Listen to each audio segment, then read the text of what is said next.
Bienvenue à vous tous sur Divine Amour TV. Nous sommes réunis aujourd'hui pour la synthèse de votre émission Espace Parole Vivante.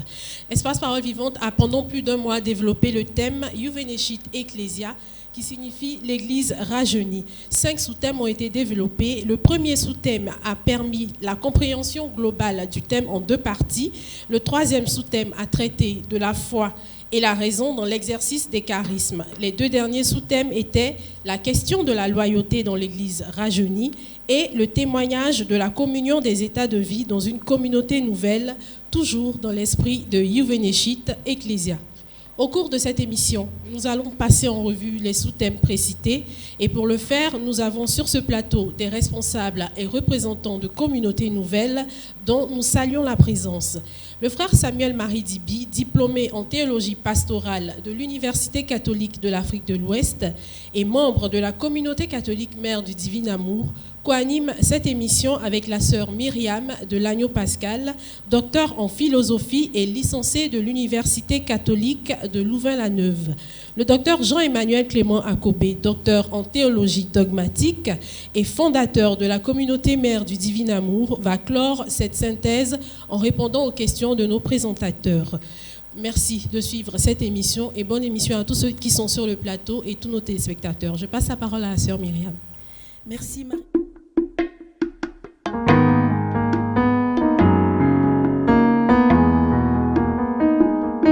Merci Marie-Christine. Bienvenue donc à notre émission Espace Parole Vivante. Nous allons donc vous saluer, docteur Jean-Emmanuel Clément Akobé. C'est un honneur et un plaisir de vous retrouver dans cette émission. Et la première question relative à la première partie de notre parcours Juvenecit Ecclesia sera la suivante. Juvenecit Ecclesia parle de la maturité de l'Église. Est-ce que pour vous, c'est une prise de conscience que le pape nous adresse en nous présentant donc cette lettre? C'est surtout la maturité dans la communion. Et donc, cet écrit du Saint-Cierge nous permet de comprendre que nous devons évoluer dans notre compréhension de l'Église en tant que peuple de Dieu et surtout évoluer dans notre compréhension d'un don hiérarchique et des dons charismatiques. Et finalement, dans ce rajeunissement qui est tout à fait normal et l'œuvre du Saint-Esprit, l'Église nous conduit vers une plus grande connaissance. Donc quand on parle de maturation, et c'est dans ce sens qu'il faut comprendre une plus grande connaissance de cette communion nécessaire entre les états de vie, entre les différentes personnes dans l'Église, surtout entre la hiérarchie et tous ceux qui exercent le charisme. Un tout grand merci. Berger Mathias Marie, qu'est-ce que pouvons dire parlant de la maturité en relation avec rajeunir l'Église? Merci, sœur Myriam. Je pense qu'il y a une notion qui, durant les émissions passées, nous avons évoqué, c'est la co-essentialité entre le don hiérarchique et le don charismatique.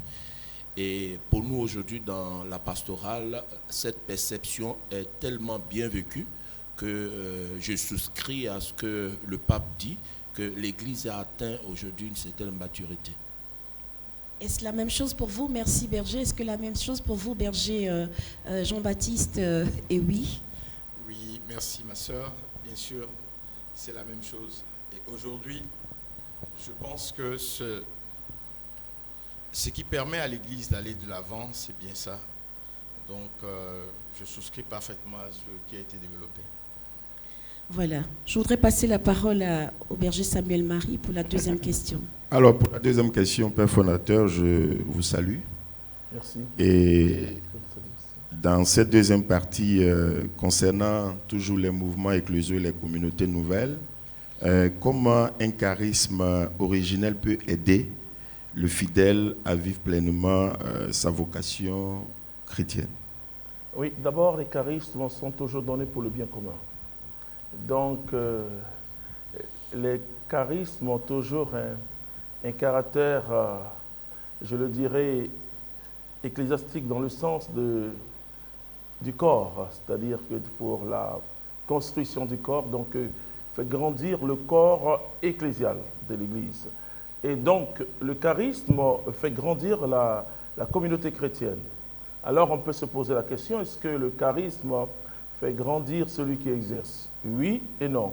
Oui, quand il exerce vraiment dans une simplicité, et quand le charisme devient pour lui comme une charge, et comme le dit l'Écriture, comme des talents que Dieu lui donne, et pour mettre au service des autres. En ce moment-là, s'il est fait, comme l'Écriture nous dit, en tant que serviteur inutile, c'est-à-dire qu'il ne s'attend de rien, même pas de la part du Seigneur, en disant, Seigneur, voilà, je me mets simplement au service de mes frères. En ce moment, il grandit dans l'humilité. Et non quand le charisme est vu comme un pouvoir, comme pas une grâce, mais comme un talent personnel, c'est-à-dire comme je le dirais, une capacité que Dieu nous donne de faire des choses. Non, le charisme doit être vu toujours comme un don gratuit de Dieu, et mis au service des autres. À ce moment-là, le charisme peut nous faire grandir parce que Dieu, quand la Bible dit ceci, que Dieu ne regrette pas ce qu'il nous donne. C'est-à-dire que ce qu'il me donne, je peux faire de ça ce que je veux. C'est comme le diable, hein? Il a fait de cette liberté ce qu'il voulait. Voilà. Et on connaît la conséquence. Donc, je peux exercer un charisme, malheureusement, me croire propriétaire de cette grâce et faire ce que je veux. Voilà. Merci beaucoup. Avec précision, vous avez répondu aux questions. Nous allons passer à la troisième partie donc, de l'émission, du moins de notre parcours, qui concerne la foi et la raison dans l'exercice des charismes. Vous avez déjà commencé à répondre à la question, mais nous voulons encore plus de précision. Comment s'assurer que les expériences manifestées par des individus émanent vraiment, sont d'origine divine ou pourquoi pas des forces invisibles, démoniaques? Oui, c'est la question du discernement. Et j'ai dit, après la rencontre personnelle avec Jésus-Christ, il y a la rencontre ecclésiale, c'est-à-dire l'Église, et de la communion. Et après la communion, c'est le discernement. C'est le discernement est ce qui nous permet de vivre correctement notre vie chrétienne et surtout notre vie en tant qu'enfant de Dieu. Quand on est enfant, on est vraiment, on a la connaissance de son Père et on commence à avoir le discernement. Alors, comment reconnaître, comment faire la différence entre la raison? La raison est un don naturel, c'est une faculté que Dieu nous donne et qui est très important dans l'Église catholique, puisque, comme le dit l'apôtre Paul dans Romains au chapitre 1, il dit qu'en regardant simplement tout ce que Dieu a créé, on doit pouvoir croire. Mais croire, c'est-à-dire on peut croire à partir de sa raison, dire simplement que voici ce que le Seigneur a fait, mais on ne peut pas, à partir de sa raison, faire une expérience tangible de Dieu. Voilà. Et là, il faut l'appui du Saint-Esprit. Et le charisme, c'est vraiment l'appui du Saint-Esprit. C'est-à-dire, on sort du cadre naturel, ce sont des dons surnaturels, parce qu'il y a les dons naturels, l'intelligence. Il faut considérer que Dieu, toute chose bonne vient de Dieu. Donc, l'intelligence vient de Dieu. Et je dis tout souvent que le charisme vient où le surnaturel arrive que quand on a épuisé toutes les possibilités de notre intelligence. Et donc, le charisme va au-delà de la raison humaine, au-delà des dispositions naturelles de l'homme. Et le charisme concerne le domaine surnaturel. Donc, c'est un don de Dieu. Un grand merci. Je voudrais saluer la présence sur notre plateau de responsables de communautés nouvelles, de ministères. Et je voudrais me tourner vers le modérateur David Élisée Dibi de la mission Terre d'Évangile, qui nous fait l'honneur de participer à cette émission. Et Berger, modérateur, un tout grand merci pour votre présence. Je sais que vous avez suivi ce parcours sous Juveneshit Ecclesia. Est-ce que vous avez une question précise à poser donc à notre intervenant? Merci bien, sœur Myriam. Je voudrais poser cette question au docteur Jean-Emmanuel Clément Akobé. Est-ce qu'il y a des personnes particulières dans l'Église à qui le Saint-Esprit donne des charismes pour l'édification du peuple de Dieu ou à tout chrétien baptisé? Parce que j'ai cru entendre tout à l'heure de marquer une différence entre la raison et le charisme. Oui, je dis merci. C'est Lumen Gentium numéro 12 qui dit que l'Esprit Saint ne se borne pas. Et là, le mot est très fort. ne se borne pas par les ministères ou les sacrements à sanctifier le peuple. Mais le Saint-Esprit se sert de tout chrétien de tous ordres pour manifester les dons, et des dons parfois extraordinaires. Et donc, c'est tout baptisé. Tout baptisé peut et doit, je le dirais même, doit pouvoir exercer les charismes, puisque par le baptême, le Saint-Esprit vit en nous d'une manière permanente. C'est-à-dire que quand on dit que par le baptême, on reçoit le Saint-Esprit, il faut comprendre que le Saint-Esprit vit en nous par le baptême, dans le baptême, d'une façon permanente. Mais l'Esprit Saint peut descendre. On a vu comment Dieu peut se servir même des ânes, des animaux pour agir. Dieu peut se servir d'un roi païen. On a vu comment Israël était délivré de Babylone. Mais par le baptême, l'Esprit Saint vient vivre en nous de façon permanente. Et à partir de cet instant, nous pouvons exercer tous les charismes. Donc les charismes ne sont ni réservés aux prêtres, aux docteurs, à ce qu'on appelle charismatiques, qui exercent des charismes de puissance. Mais tout chrétien qui se rend compte que l'Esprit Saint est en lui, et sous ce souffle de l'Esprit peut exercer les charismes qui ne sont pas des facultés humaines, mais un don surnaturel que Dieu nous donne pour pouvoir édifier le peuple de Dieu. Le but du charisme, c'est l'édification de la communauté chrétienne. Et donc, cela veut dire que tout baptisé est apte à exercer un charisme. Oui. Et non seulement apte à exercer le charisme, parce que le charisme se situe dans surtout la proclamation de... Le charisme va dans deux sens. D'abord, l'édification du corps de Christ, on le voit dans nos communautés, dans nos groupes de prière. Hein. Un frère qui a un charisme, c'est pour le bien commun. Okay?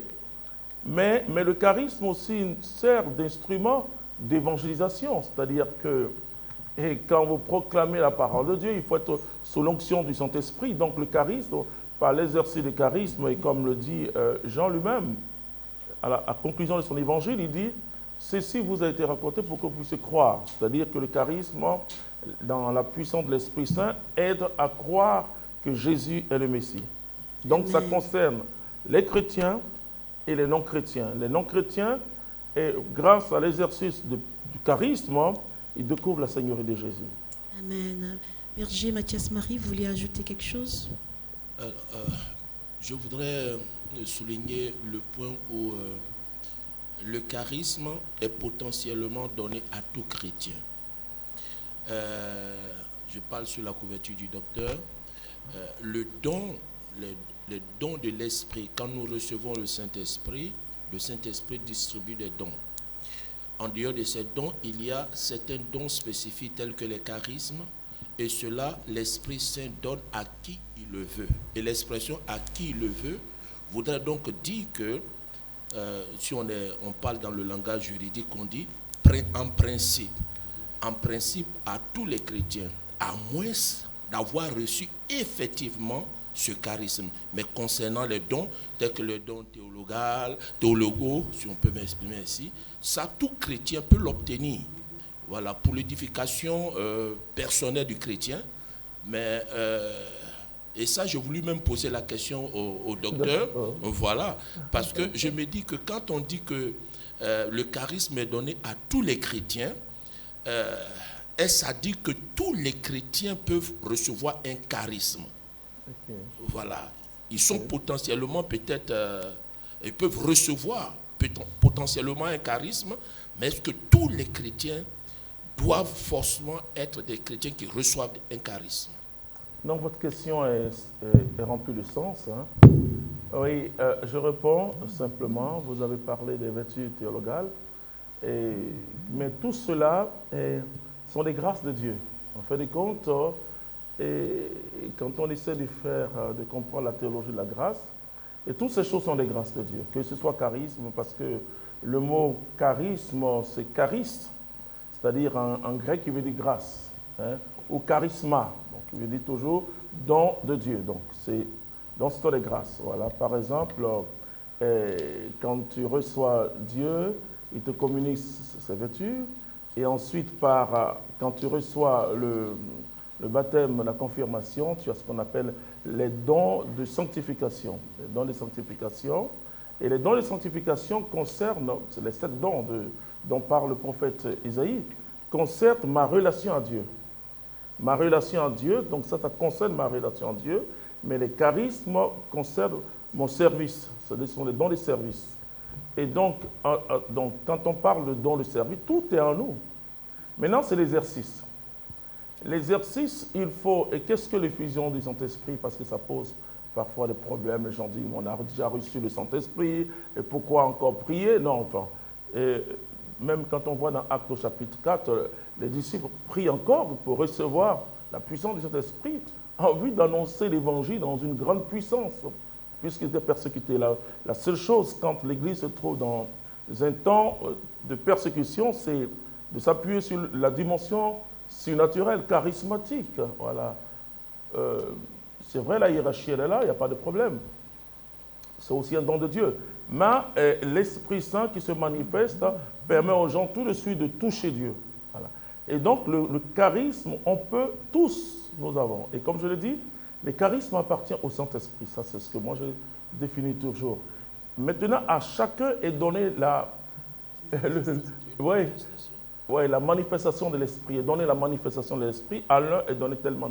Mais tout, c'est l'Esprit Saint. Donc, le renouveau charismatique, ce sont des frères et sœurs qui osent croire, ils pensent et ils vivent ce que j'appelle l'actualisation de l'Esprit Saint.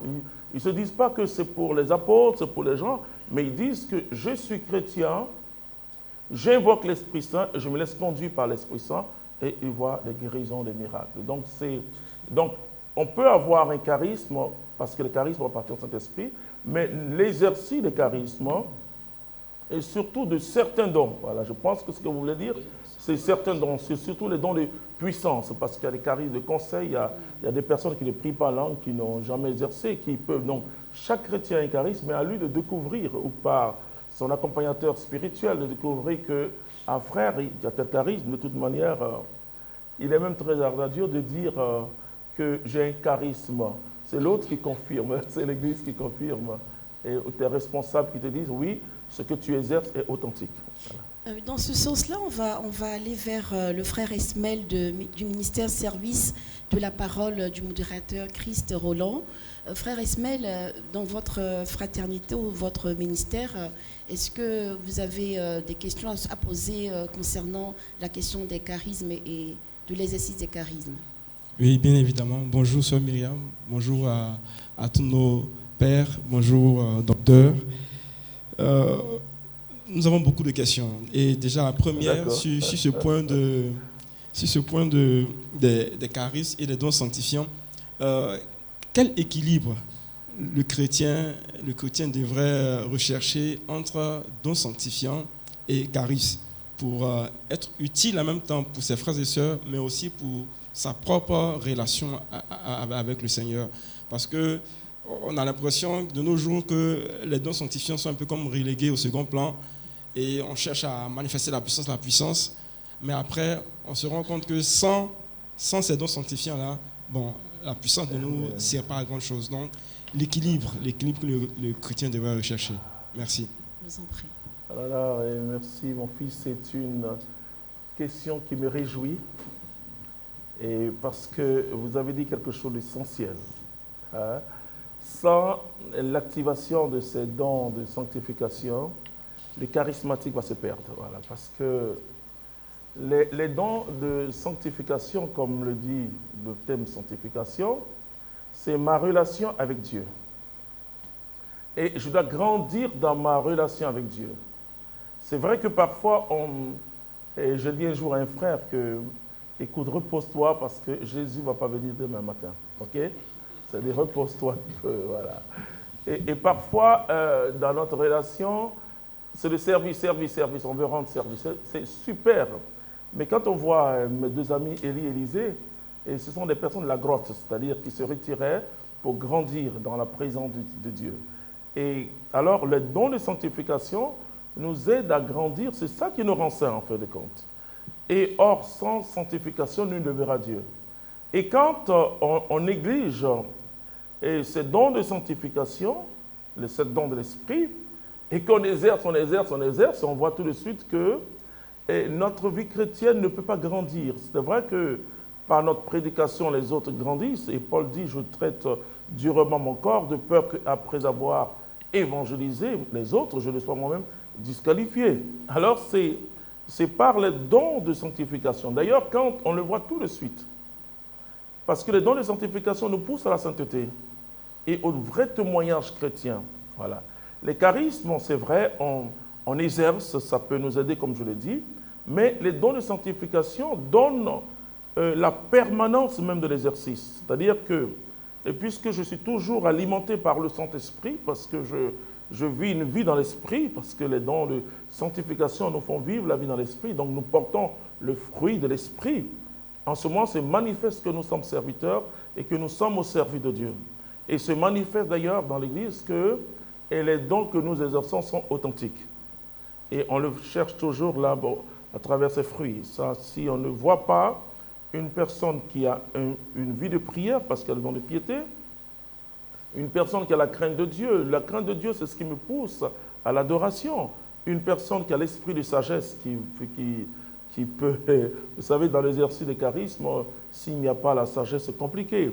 Une personne qui a l'esprit d'intelligence et de connaissance, qui grandit dans sa relation. C'est la connaissance qui nous fait grandir dans notre relation à Dieu. Donc, je pense que vous avez parfaitement raison. Et ce que je souhaite quand j'enseigne les leaders, j'ai eu la grâce d'enseigner beaucoup de leaders dans le monde entier. Et j'ai été à San Francisco et je devais parler des dons de sanctification, le caractère de Jésus dans le serviteur de Dieu. Parce que, et dans le caractère de Jésus dans le serviteur de Dieu, c'est Isaïe 11. Voilà, c'est cette douceur, c'est cet esprit de piété, c'est où le loup et l'agneau peuvent cohabiter. Donc nous devons proclamer Jésus, c'est faire en sorte que les gens puissent vivre dans une communion avec Dieu, mais entre eux. Voilà. Les dons de sanctification garantissent donc la permanence donc, du charisme, de l'exercice des charismes. Oui. C'est une phrase, c'est une perle rare qui répond à la question donc, du frère Esmel, comment garder l'équilibre entre exercice des charismes et dons sanctifiants ou dons de sanctification. Donc les dons de sanctification garantissent la permanence des charismes, de l'exercice des charismes. Je me tourne vers vous, Madame Kolia, membre du ministère catholique Miséricorde du berger Élisée Dossa. Vous avez une question sur ce point? Oui, bien sûr. Merci bien, la sœur Myriam. Oui. Alors, j'aimerais profiter pour saluer tous ceux qui sont sur ce plateau, en particulier les docteurs, et lui réitérer les salutations aussi de notre papa Élisée Dossa. Il lui dit merci de nous avoir conviés à ce temps. Alors, moi, ma préoccupation, j'ai une préoccupation. Tout à l'heure, on a dit que tous les chrétiens ont des dons et charismes. Oui. Tout chrétien. Oui. Dès que nous sommes chrétiens baptisés, confirmés, c'est ça? Oui. Si j'ai bien suivi. Voilà. Je voulais savoir, est-ce que nous, on peut demander, en plus des dons que Dieu nous donne, est-ce que nous, on peut aspirer à d'autres dons et qu'on demande au Seigneur de nous l'accorder? Est-ce que c'est possible?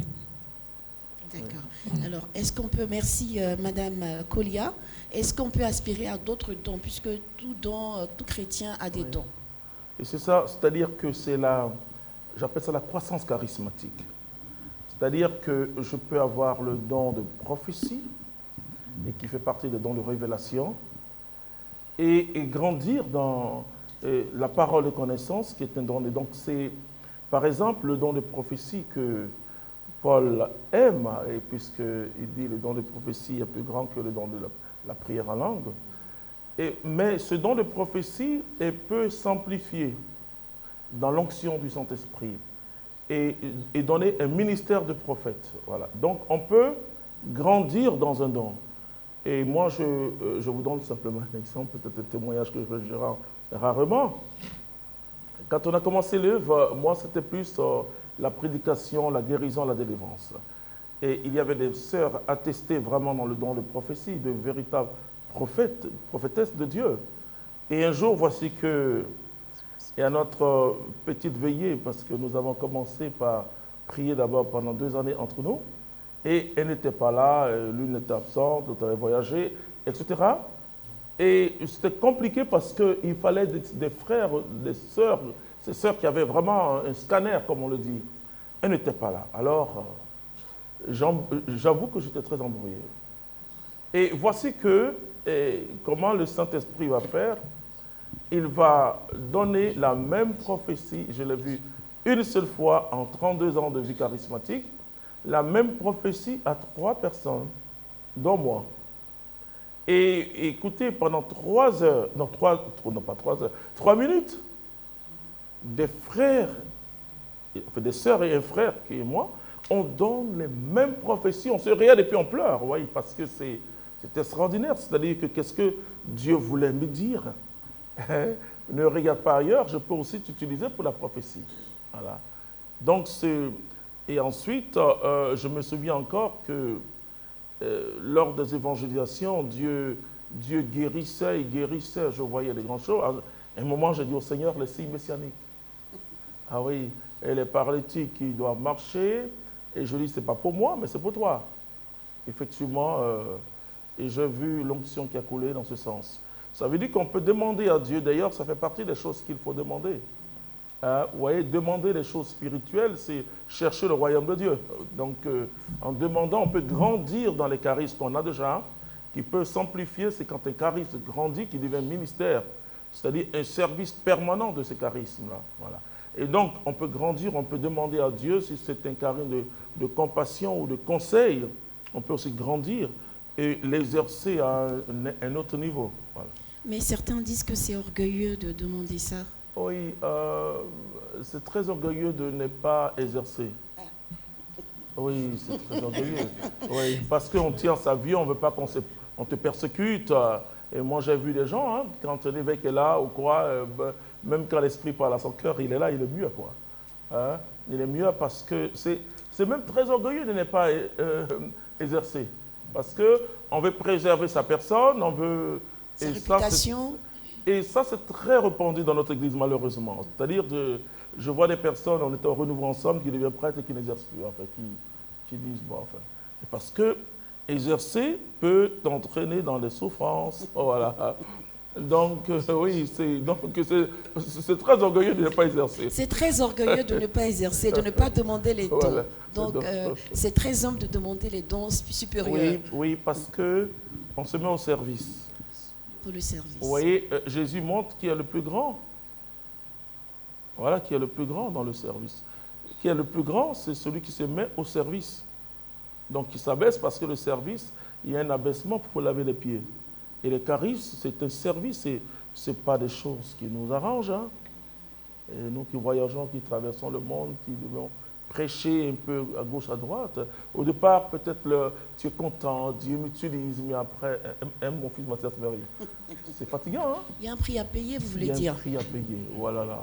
Il y a un prix à payer et tu ne veux pas être un homme public, on te met en public, quoi. Voilà, et puis c'est tout, chacun peut dire ce qu'il veut, hein, sur ta personne. Donc, et c'est très humble d'exercer, et c'est très orgueilleux de ne pas vouloir exercer, de vivre une vie chrétienne tranquille, quoi. On ne m'insulte pas, ouais, je suis là, quoi, voilà. Tranquillement, et j'attends mon ciel. Voilà. Merci, docteur. Très belle réponse à tous ceux, avis à tous ceux qui ne voulaient pas exercer, qui voulaient rester dans la timidité.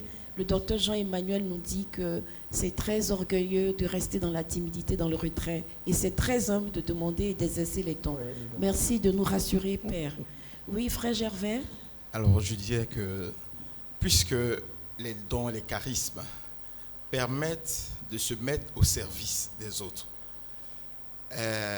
donc exercer un service, il faut rechercher de l'excellence dans ce service-là. Sachant que lorsque nous sommes équipés de ces dons et ces charismes, cela nous permet justement d'exercer de façon excellente.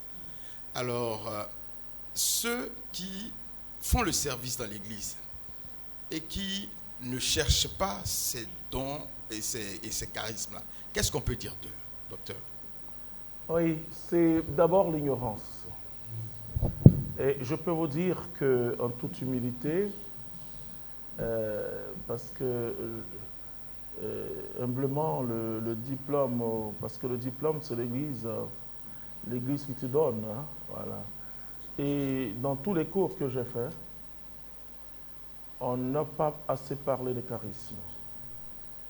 Et d'ailleurs, ça a été la discussion au Concile Vatican II entre ceux qui pensaient que les dons et charismes étaient pour le temps apostolique, hein, et un certain cardinal Swenen qui dit non, et l'Esprit Saint continue. D'ailleurs, c'est cette phrase que l'Église a utilisée dans Lumen Gentium numéro 12, que l'Esprit Saint ne se borne pas. Donc, il y a l'ignorance. Il y a aussi l'idée que je peux avoir, une idée bonne ou fausse, des charismes, qui fait que certains disent, moi j'ai vu des gens qui disent, non, je ne veux pas les charismes parce que, bon, on ne sait jamais. En Europe, par exemple, et quand je prêche parfois en France, et les charismes sont présentés comme quelqu'un qui va souffrir. Voilà, donc ils n'aiment pas la croix, vous savez.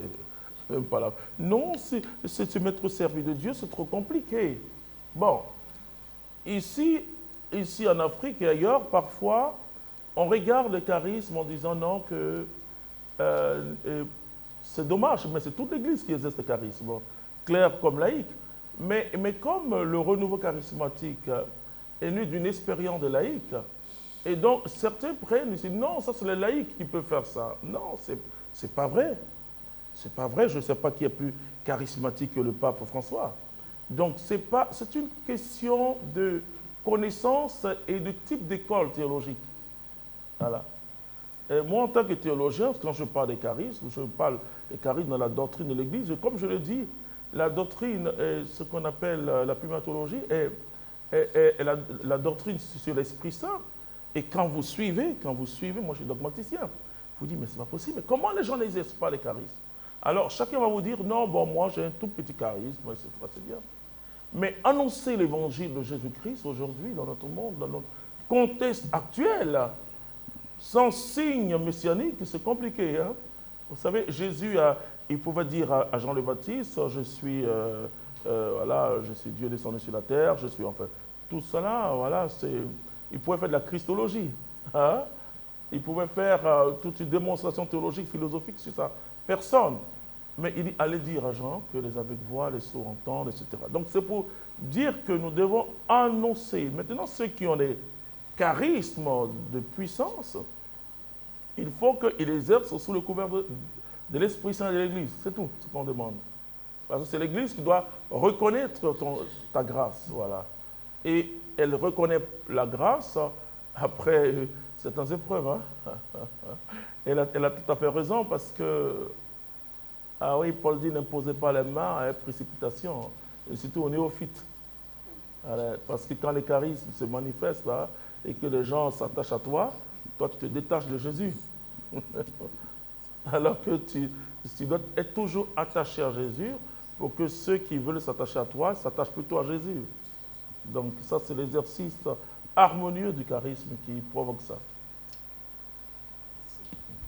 Alors, merci bien, docteur, pour cette réponse à la question du frère Ewi Gervais. Alors, je me tourne vers le frère Kakou Fabrice de la mission d'évangélisation Parole de Grâce. Bonjour. Bonjour. Il représente ici le modérateur Dominique Adja. Et vous avez une question sur la question de la foi et la raison dans l'exercice des charismes. Vous avez le micro. Oui, merci le frère Samuel pour l'occasion que vous nous donnez de participer à cette émission. Je veux saluer le docteur Jean-Emmanuel Clément Akoubé et tous nos pères de la foi qui sont sur ce plateau. Ma question est la suivante. Bon, le docteur Jean-Emmanuel Clément Akoubé a déjà répondu en partie. Alors je vais poser la question. Celui qui exerce les charismes en particulier, les charismes en général, et les dons de puissance en particulier, doit-il forcément être encadré par les autorités de l'Église? Pourquoi? Ok, c'est une très belle question. Oui, il doit être encadré par les autorités. Les autorités encadrent par délégation. Par exemple, le fait que votre modérateur est en communion avec l'Église, il peut vous suivre et discerner le charisme d'abord.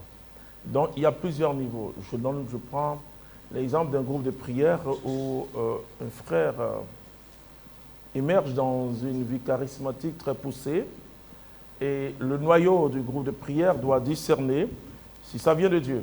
Voilà. Si ça vient de Dieu, il en parle au curé, tout simplement parce que du groupe de prière, le frère qui exerce doit l'exercer dans la paroisse, voilà, puisque tu as un don de guérison. Voilà. Par exemple, un don de guérison, c'est là, par la parole de connaissance, par la prière, les gens du groupe de prière sont guéris d'une manière extraordinaire. Alléluia. Et bon, le curé va à son tour en fait, discerner un peu. Et bon, écoutez, moi je rêve à ça. Je rêve parce que tout don est merveilleux, comme l'Église le définit. C'est pour faire avancer le royaume de Dieu. Parce que le but de l'Église, c'est l'évangélisation. Hein? Ah oui, s'il n'y a plus d'évangélisation, il n'y a pas d'Église. Voilà, c'est gagner le monde pour Jésus. Il dit aller par le monde entier. C'est pas, et comme le dit le pape François, c'est pas pour simplement rester devant la porte et ouvrir les portes de l'Église, entrer. Non, c'est aller jusqu'en les périphéries, chercher ceux qui ne connaissent pas encore l'amour de Dieu. Alors, le curé va travailler avec ce frère. Ça veut dire que le charisme de ce frère dépasse le groupe de prière et sert à la paroisse. Et ça, c'est après un certain temps, le curé doit en parler à l'évêque, en disant que vraiment nous avons un frère qui a un charisme de guérison. Et l'évêque va suivre lui aussi. Et c'est comme ça dans l'Église. Hein? Et l'évêque va faire son propre discernement. Il va dire, ah, maintenant c'est au rassemblement du diocèse que tu vas exercer. Voilà. Ensuite, l'évêque constate, il en parle à Rome, vous voyez. Ah, maintenant c'est toute l'Église qui va exercer. Voilà. En fin de compte, c'est vrai qu'il y a beaucoup de méfiance, il y a beaucoup de... Il n'y a pas une bonne compréhension parce que les uns regardent les charismes ou les charismatiques comme des gens qui viennent troubler et malheureusement parfois, voilà, malheureusement il y a l'humain, hein, l'homme, hein, à tous les niveaux. Est-ce qu'il va pas prendre ma place? Est-ce qu'il va... Non, c'est pas question de place. Vous voyez le corps, dans le corps, chacun sa place. Hein. Vous voyez, l'ecclésiologie de Paul, c'est extraordinaire, chacun sa place. Hein. Même le doigt, l'orteil, et tout le monde a sa place. Tout le monde a sa place. Et donc, le frère vient et la sœur vient, et comme un don de Dieu. Et c'est ce qui fait que dans l'Église catholique, la reconnaissance est graduelle. C'est-à-dire que le groupe de prière, la paroisse, l'évêque et ensuite Rome qui donne son accord, par exemple, quand c'est un institut religieux, aucun évêque ne peut prendre sur lui une décision d'ériger un institut religieux si Rome ne donne pas son accord. Bon, ça, c'est le droit canonique. Pour dire que c'est une église de communion. C'est la communion qui fait l'église. C'est très important. Merci, docteur. J'ai une question qui me vient d'une autre personne. Oui. Qui me vient d'une autre personne qui m'a dit de vous poser la question. Et cette personne m'a dit de vous poser la question. Oui. Quand on regarde l'église catholique, cette personne me dit on a l'impression que le clergé ne veut pas évangéliser. On a l'impression que l'évangélisation est terminée dans l'église catholique. Et c'est plus les laïcs qui sont conscients qu'il faut étendre le royaume de Dieu. Et la personne m'a dit, c'est dû à quoi? Vous qui êtes docteur. Que c'est comme si les prêtres, les bonnes sœurs, les pères et les religieux, c'est comme si l'évangélisation est terminée avec eux. Et c'est les laïcs qui ont le souci de l'évangélisation. C'est dû à quoi? J'ai reçu il y a 2 semaines un prêtre américain ici et qui était dans un diocèse au centre des États-Unis et qui exerçait. Et donc, quand l'évêque qui l'encourageait n'était plus, bon, un autre est venu en disant non, c'est pas possible. Bon, trouve-toi une communauté, trouve-toi. Donc, mais il évangile dans le monde entier aujourd'hui. Bon, donc, qu'est-ce que je veux dire? Je veux dire que c'est pas d'abord une question de clerc et de laïc. C'est une question de prise de conscience du royaume de Dieu et que nous devons proclamer Jésus-Christ. C'est une question de méthode aussi. Voilà. Parce que le prêtre qui se lève dans un village chaque matin et pour célébrer la messe, évangélisent. Voilà. Et c'est une question aussi de cible. Voilà. Vous voyez, moi je prends toujours l'exemple de Pierre et puis de Paul. Hein. Et Pierre avait un ministère de réveil et Paul avait un ministère d'éveil. Réveil, ça concerne ceux qui sont déjà, ceux qui étaient juifs et qui ne, qui ne connaissaient pas Jésus. Qui a prêché le premier? C'est Pierre à qui? Aux Juifs venus à la Pentecôte. Ok? Maintenant, qui a prêché aux païens? C'est Paul. Vous comprenez? Donc, c'est le réveil et l'éveil. Et donc, le réveil aussi est une forme d'évangélisation. Et maintenant, l'éveil on s'adresse à des personnes qui n'ont jamais reçu Jésus-Christ. Et donc, et ce qu'on constate aujourd'hui, c'est qu'effectivement, il y a beaucoup plus de laïcs sur le terrain missionnaire. Là, vous voyez, là, je parle de la mission. Sur le terrain missionnaire, dans le sens de la nouvelle évangélisation, d'ailleurs, le pape Jean-Paul II l'a dit dans ce document est formidable, Vita Consecrata, et au point 64, 62 jusqu'à 64, donc il a parlé aussi de nouvelles formes de communauté et de nouvelles formes évangéliques que Dieu suscite. Et il a bien dit qu'ils sont portés vers la nouvelle évangélisation, c'est-à-dire ils ont pour portée prophétique la nouvelle évangélisation. Il faut simplement prier aujourd'hui que, puisque le frère Mathias Marie a employé un mot très très important, c'est-à-dire qu'en parlant des dons hiérarchiques et des dons charismatiques, il y a la co-essentialité. Ça veut dire qu'il ne peut pas avoir une église sans charisme, sans charismatique, je veux dire, il ne peut pas avoir une église sans hiérarchie, ce n'est pas possible. Et quand on dit co-essentiel, ça veut dire que sans l'autre, il n'y a pas d'église. Vous voyez, et s'il n'y a pas d'exercice de charisme, il n'y a pas d'église. S'il n'y a pas aussi d'exercice de la hiérarchie, parce que la hiérarchie, c'est aussi un don de Dieu, il n'y a pas d'église. Donc, moi, j'encourage. Et je crois que c'est dans ce que nous sommes en train de faire avec l'école d'évangélisation de la communauté, créer un véritable institut pastoral charismatique. C'est-à-dire que expliquer dans le terme théologique que le charisme, c'est la vie normale de l'Église. C'est la vie normale de l'Église. Et ce qui est important, c'est l'ordre de la discipline dans l'exercice du charisme. Ce qui est important, c'est que le charisme soit authentique. Mais jamais dans l'histoire de l'Église, on a manqué de charisme. Hein. C'est vrai qu'on voyait ça dans certaines personnes, comme on disait les saints. Et comme le dira le tardif personnel, il dit qu'il va arriver un moment où on ne pourra plus canoniser les gens parce que tout le monde va exercer. Il aura tellement de dons charismatiques et mystiques que, bon, voilà, tout l'Église. Parce qu'on encourage, quand on béatifie, qu'on canonise, on encourage les autres fidèles pour dire, écoutez, faites comme ça, parce qu'un saint, c'est un chrétien normal. Un tout grand merci, docteur. Je me tourne vers vous, le frère Ulrich Conan, de la Fraternité missionnaire Feu et Lumière, du modérateur Christian ACI. Bienvenue sur ce plateau et nous attendons votre question. Merci, révérende sœur. Merci à tous les intervenants et un merci spécial au docteur Jean-Emmanuel Aklobé. Ma question est la suivante. Comment exercer les dons charismatiques tout en étant rationnel, sachant que la foi met souvent la raison à rude épreuve? Voilà. J'ai été vraiment ravi de cette question parce que je me souviens que la première encyclique que j'ai lue, c'était Fides et Ratio du pape Jean-Paul II. Mais ça m'a un peu laissé sur ma faim parce qu'au dernier chapitre, il n'a pas abordé la foi dans sa dimension charismatique. D'accord. Je dis merci, mon fils. Oui, c'est-à-dire que, qu'est-ce que la théologie? La théologie, c'est la raison qui interroge la foi. En fait de compte, c'est la raison qui met la foi à rude épreuve. Oui, c'est la raison qui interroge. Et parce que la foi est du domaine du surnaturel. Donc, c'est un don de Dieu, mais c'est du domaine du surnaturel.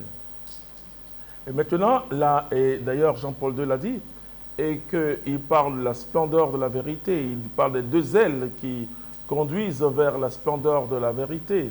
C'est-à-dire que la raison, parce que les hommes ont beaucoup travaillé, hein, vous savez, la raison est un don de Dieu. Et il parle de la foi. Et pour atteindre la vérité, il faut passer par les deux. Voilà, c'est extraordinaire.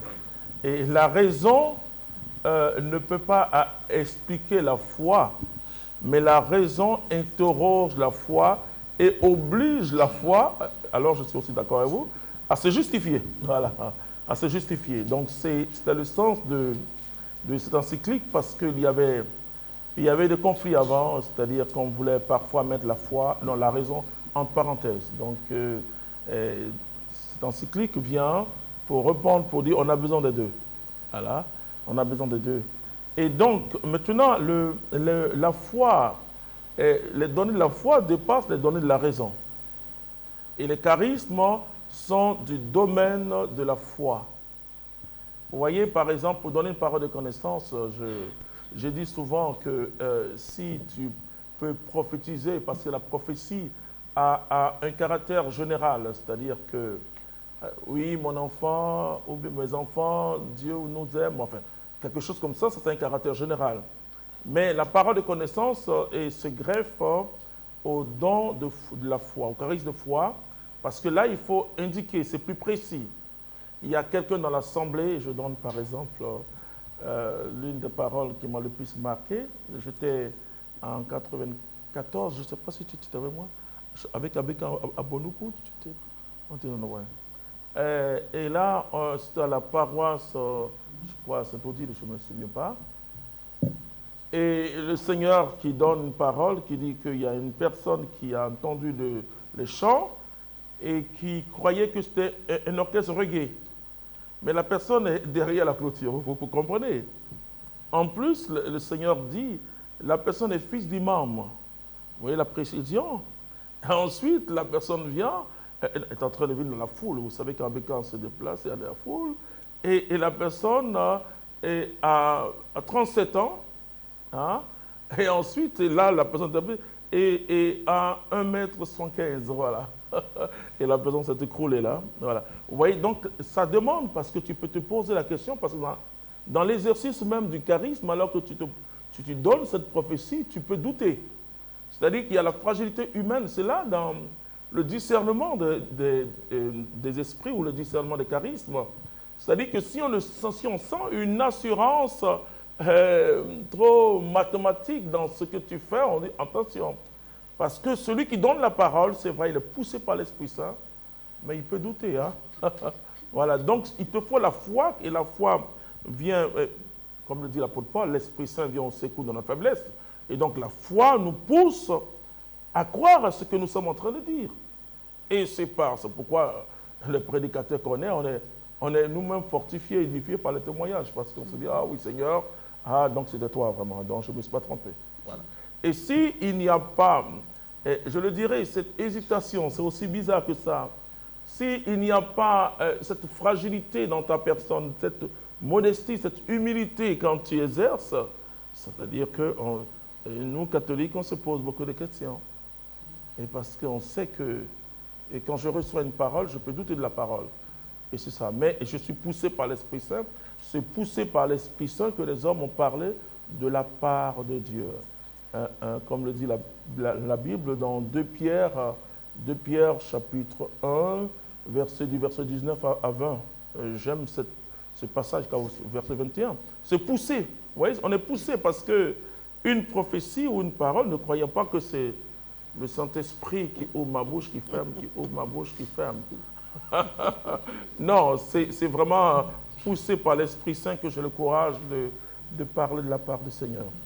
Merci, Dr Jean-Emmanuel Clément Akobé. La question du frère Ulrich pose la question de l'intelligibilité de notre expérience charismatique. Et je me souviens que j'étais avec vous quand nous sommes allés rencontrer à Grand Bassam il y a plusieurs années de cela, il y a plus de 25 ans, Monseigneur Dakouri, et qui avait vivement insisté pour que vous puissiez nous mettre aux études. Oui. Et ça pose la question de l'expérience charismatique. Il faut qu'aujourd'hui, 50 ans après le renouveau charismatique, il faut que les charismatiques écrivent leur expérience. Oui. Personne d'autre ne viendra écrire à leur place. Il faut qu'aujourd'hui, je ne sais pas si vous êtes d'accord avec ce que je dis. Entièrement. Voilà, et c'est le but de l'expérience de cette émission, c'est que nous avons un docteur charismatique, un docteur dogmatique qui est charismatique, qui peut aujourd'hui nous parler de cette expérience parce que lui-même l'a vécu. Si nous laissons l'expérience charismatique entre les mains de ceux qui n'ont pas l'expérience, on aura toujours des problèmes. Donc c'est un encouragement pour nous à étudier et puis surtout à écrire. Même si on n'a pas fait de grandes études, théologique, on peut écrire déjà, formaliser l'expérience qu'on a eue en écrivant. Voilà mon petit... Sans faire de publicité, j'ai demandé à Mathias Marie, mon fils, d'écrire sur la quarantaine. Parce que on écrit et puis un théologien arrondit les angles, c'est tout. Vous voyez, et le rôle de théologien, c'est ça, c'est de donner un contenu théologique à ça. Scientifique. Dire, scientifique, dire simplement, oui, ça c'est vrai, mais parce que ça c'est de l'ordre purement de l'expérience. L'expérience n'est pas forcément une preuve théologique, mais à dire, écoute, à t'écouter, à dire, ah non, exprime ça de cette façon. Voilà.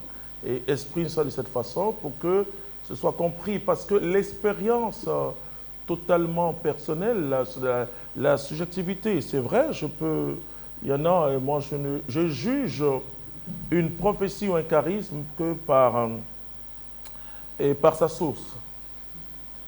Par sa source. Par exemple, moi je suis théologien, et si j'ai une inspiration du Saint-Esprit, je vais traduire ça avec toute ma connaissance religieuse et théologique.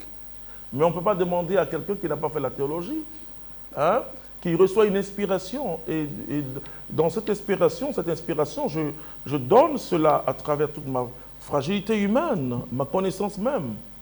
Et puisque j'accueille avant de donner, j'accueille dans mon cœur, voilà, dans un sanctuaire spirituel, mais le rendu, je peux, en fonction de ma connaissance intellectuelle, le rendre, si je confonds rouge et vert, je vais tout mélanger. Alors certains disent, non mais écoute, ça ne vient pas de Dieu. Non. Au contraire, le signe que ça vient de Dieu, c'est qu'en donnant, il peut faire des fautes. Ouais, vous voyez, c'est ça le discernement. C'est-à-dire que, mais si par exemple, et quelqu'un donne et que c'est tellement parfait, on appelle ça transe. Parce que les trans, c'est pas... forcément, c'est pour ça que je dis les commiants sont plus précis que nous. Alors, parce que... Qu'est-ce que les commiants?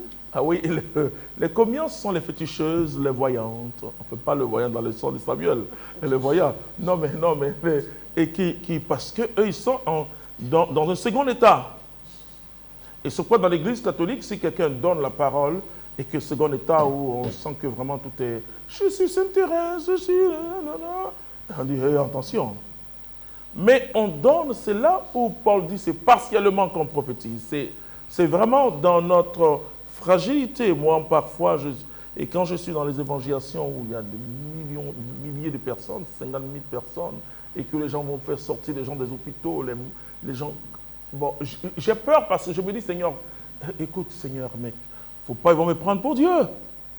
Mais quand le Saint-Esprit, alors que je vais parler du pied gauche, je me trompe, je parle du pied droit, et que les gens guérissent, je dis, vous voyez que je peux me tromper.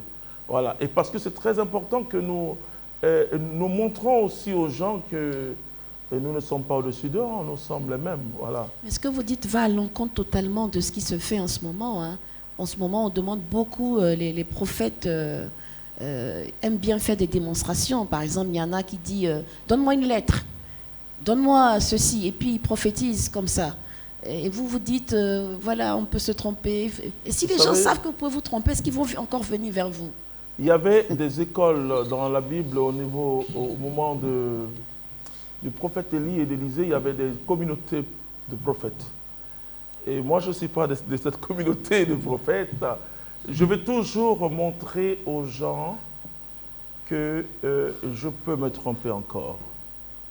Et pour moi, c'est ma manière de célébrer Jésus-Christ. Et de m'abaisser, de dire, écoute, puisque vous êtes fondateur, vous êtes docteur, charismatiques, dont de miracles. J'étais encore avec certains à Beauregard. Et quand c'est comme cela, on vous regarde autrement. Je ne fais pas exprès pour me tromper. Mais si je me trompe sur le pied, parce que quand je suis arrêté, celui qui est en face de moi, et son pied droit, et mon pied droit, c'est son pied gauche. Et moi, si je vois ça comme ça, je peux dire le pied droit, alors que c'est le pied droit gauche. Donc c'est bien, c'est pas, je ne cherche pas ça. Mais quand de temps en temps, je dis l'œil gauche et l'œil droit, que le Seigneur a guéri, et parce que moi, où je reçois la parole, il peut y avoir une petite distraction dans mon esprit. Et c'est ça, Paul dit que Dieu, que je me glorifierai de mes faiblesses. Et dans l'exercice des charismes, et pourquoi au début les gens veulent les témoignages? Parce qu'ils veulent vérifier si ce qu'ils ont dit vient vraiment de Dieu. Il faut être humble. Il faut comprendre que c'est de la subjectivité, c'est-à-dire démontrer que Dieu m'a parlé, il n'y a rien de scientifique. Hein? Donc le discernement, c'est voir le degré de pauvreté, parce que c'est quand je suis faible que Dieu est puissant, qui se manifeste. Voilà, donc c'est ça qui fait le charismatique. Le charismatique, en conclusion de sa vie, il dit non, en tout cas, je peux encore me tromper. Il y a un seul qui ne se trompe pas, c'est Dieu. Amen. Vous voyez? Et c'est ça. Et même Élisée qui dit, à Dieu, tu m'as caché ça. Quand la femme son amie vient. Et d'ailleurs, on voit même le grand prophète Samuel qui va chez Jessé, qui voit les grands enfants de Jessé, qui dit, ah, c'est sûrement lui. Donc on est encore faible et que les gens ne nous prennent pas au sérieux, quoi. Voilà, moi je suis pour ça qu'ils voient un frère au milieu des frères. Et moi, la communauté Mère d'Emmanuel est très belle parce qu'on peut dire quelque chose à celui qu'on appelle fondateur. Hein. On peut dire non, je ne suis pas d'accord, c'est que tu viens d'avancer. Et ça me fait grandir. Et ce qui fait grandir, c'est les corrections fraternelles, c'est que tu rends compte que d'autres ont des dons que toi tu n'as pas, alors tu grandis dans le Saint-Esprit. Un tout grand merci. Je me tourne vers vous, le frère Esmel, du ministère Service de la Parole du modérateur Christian Roland. Oui, merci ma soeur. Je vais poser cette deuxième question. Docteur Jean-Emmanuel Clément Akoubé, ma question c'est l'enseignement de l'Église. Oui. L'enseignement de l'Église sur la question des charismes. Parce que, à vrai dire, il n'y a pas une Église qui a vécu réellement toutes les charismes, à part l'Église catholique, qu'on voit tous les saints. Bravo, bravo. Les églises évangéliques ne peuvent pas se glorifier de vivre les charismes que nous. Non. Mais dans l'histoire de l'Église, qu'est-ce qui s'est passé est-ce qu'il y a eu des choses qui ont été faites qui a fait que l'Église a préféré orienter son enseignement autrement?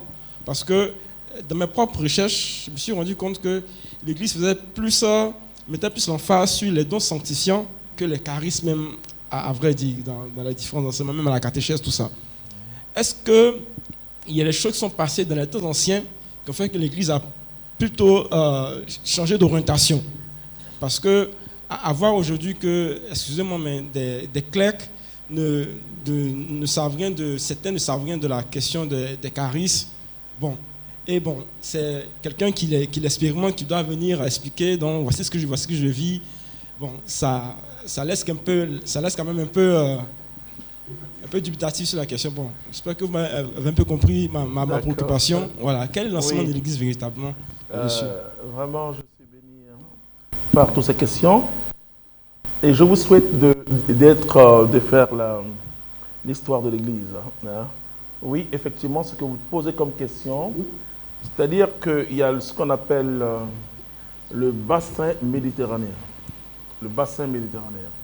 C'est-à-dire que quand ils sont venus vers l'Europe et confrontés à la philosophie, alors ce qu'on appelle les pères de l'Église. Les pères de l'Église sont des écrivains, des théologiens, et qui maintenant devaient construire, je parlerai de la théologie chrétienne, et face à la sagesse philosophique, et comment dire aux gens que ce que les apôtres ont vécu et annoncent est vrai.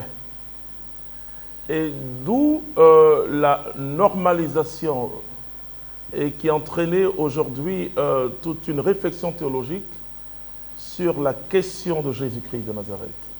Donc la christologie et tout ce que nous connaissons est né à partir des réflexions des écrits. Bon, ça s'est passé entre le 1er et le 5e siècle. Ensuite, ça continue, il y a des périodes assez difficiles à concevoir dans l'Église, du 7e au 11e siècle. Mais au 12e siècle, il y a eu un renouveau. 12e, 13e siècle avec Saint François et Saint Dominique. Voilà. Mais au fur et à mesure que, et ensuite, ça donnait, on est allé vers les siècles de Renaissance. Parce que le 12e et le 3e siècle étaient vraiment des siècles très charismatiques. Et c'est là qu'on parlait de la chasse à la sorcière, etc. On parlait beaucoup plus de démons. Et donc, il y a eu beaucoup de déviations ensuite. Vous voyez, et quand il y a un temps de réveil, il faut vous dire que le diable vient s'aimer dans la plantation de Dieu. Attention, il faut faire... il sème l'ivraie. Hein? Donc, il y a eu beaucoup de déviations. On pouvait te dire que tu es sorti ou tu n'es pas sorti. Il y avait il y a eu beaucoup de choses de déviation. Et il y a eu un problème entre le 13e et le 4e, 15e siècle sur la foi et l'expérience de la foi.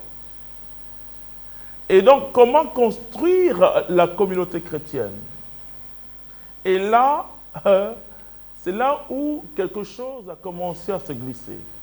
Puisqu'on ne voulait pas de déviation. Donc, quand quelqu'un a un charisme, on peut dire « Oh non, non, c'est bon. » Voilà. Vous voyez, et donc, ensuite, il y a eu, Dieu merci, le XVIIe siècle, qui a eu aussi un réveil là, un renouveau, je veux dire, un renouveau missionnaire, où les gens commençaient, et vous avez les Saint François Xavier qui sont allés en Asie et prêcher dans la puissance du Saint-Esprit, etc., des guérisons, etc. Mais il y a toujours eu quelques saints dans l'Église. Mais ce n'était pas évident, surtout les charismes de puissance comme au temps apostolique. C'est ce qui a fait croire qu'au début de l'Église, Dieu avait donné ces choses pour que les gens puissent croire en Jésus. Voilà. Donc, je vous explique sur le plan de l'histoire de l'Église ce qu'il y a eu. Ensuite, mais ce renouveau que nous sommes en train de vivre depuis 1967 a été suscité par le Concile Vatican II. Hein, parce que c'est 2 ans après. Et d'ailleurs, même le pape Léon XIII, à la fin du 19e siècle, je veux dire au début du 20e siècle, a prié en demandant au Saint-Esprit, en confiant le 20e siècle au Saint-Esprit. C'est ainsi que le 1er janvier 1900, un pasteur méthodiste prêchant sur le Saint-Esprit aux États-Unis, il y a eu des dons charismatiques, etc. Bien sûr, ils l'ont exclu rapidement parce qu'on n'était plus habitué à ces choses-là. Et est né ce que nous appelons les mouvements de réveil, etc., etc. Et c'est seulement en 1950 que les grandes confessions protestantes ont commencé à vivre ce qu'ils appelaient le renouveau charismatique protestant. C'est pour cela qu'il faut toujours connaître cette histoire. Et nous, c'est le pape qui est le pape, parce qu'il a été canonisé. Il est le saint du Saint-Esprit, on oublie souvent. Le pape Jean XXIII, qui a dit non, il faut ouvrir les fenêtres, les portes de l'Église au vent de l'Esprit Saint. Et on a chanté « Envoie ton esprit qui renouvelle la face de la terre » en reprenant le psaume. Ça veut dire que et le Concile Vatican II était un concile charismatique. Alors, 67, le renouveau charismatique, exactement le 18 février au 19 février 67, naît le renouveau charismatique, enfin une espérance charismatique, dans une université catholique qui était dirigée par qui? Les Spiritains. Voilà, qui est la communauté du Saint-Esprit. Voilà, les Spiritains, c'est la communauté du Saint-Esprit. Et donc, voilà comment Dieu a fait. Mais ce renouveau-là, nous croyons que il est irréversible. C'est-à-dire que ça ne peut que croître. Voilà, là, je vous donne cette bonne nouvelle. Et Amen. Donc, on est en train de construire une théologie charismatique, parce que c'est l'enseignement, et comme le dit mon épouse, elle dit, l'homme dépend de ce qu'il entend. Et quand il aura beaucoup plus de personnes comme Katala Messa, qui est cardinal aujourd'hui, hein, et pour nous, les membres du Renouveau, c'est une bénédiction. Et ce n'était pas vu dans l'Église que quelqu'un qui n'est pas évêque devient cardinal, mais normalement, un laïc peut être cardinal dans l'Église catholique. Voilà. C'est prince de l'Église. Et bon, vu le charisme, Matthias Barry-Beria, quand il dit un laïc peut être. Non, c'était. Voilà, c'est ça. Donc, bon, c'est au début de l'Église. Donc, voilà. Donc, il est devenu cardinal, mais qui est un théologien et qui est aujourd'hui prédicateur pontifical, hein? Donc, et qui a beaucoup travaillé sur la question de la théologie charismatique. Donc, quand il aura plus de charismatiques qui oseront faire de la théologie approfondie, mais je veux dire que pour exercer les charismes, on n'a pas besoin de théologiens. On a simplement besoin d'être chrétien, rencontrer Jésus-Christ de Nazareth. Amen. Merci beaucoup, docteur. Alors, merci beaucoup, docteur. Nous arrivons à la 4e partie de notre émission sur la question de la loyauté dans l'Église. Ouais. Alors, Père fondateur, vous êtes dogmaticien. Pouvez-vous nous expliquer la loyauté d'un point de vue dogmatique? Oui. La loyauté et la fidélité vont ensemble. Et nous, quand on nous appelle les fidèles du Christ, c'est-à-dire des gens qui sont loyaux au Christ, c'est-à-dire qui sont attachés au Christ. Il faut remonter à Jean 15 pour voir comment on s'attache au Christ. Voilà. Et nous sommes branchés sur le Christ, hein, qui nous donne sa sève. Et si on n'est pas attaché au Christ, on n'est pas. Donc la loyauté, d'abord, vis-à-vis, donc maintenant pour revenir d'un point de vue purement dogmatique, et on doit être loyal au Christ et à son Église. À son Église, c'est d'abord ce qu'on appelle le magistère. Le magistère est vu dans deux sens, c'est-à-dire que on voit plus ce qui incarne le magistère que ce que le magistère veut dire. Le magistère, donc ça se voit dans les deux angles, mais c'est surtout à l'enseignement. À l'enseignement et les personnes qui incarnent cet enseignement, à l'infaillibilité. Voilà. Quand on dit que le pape est infaillible, c'est pour dire que ce qu'il proclame comme vérité de la foi est digne d'être suivi et vécu. Voilà. Donc c'est ça.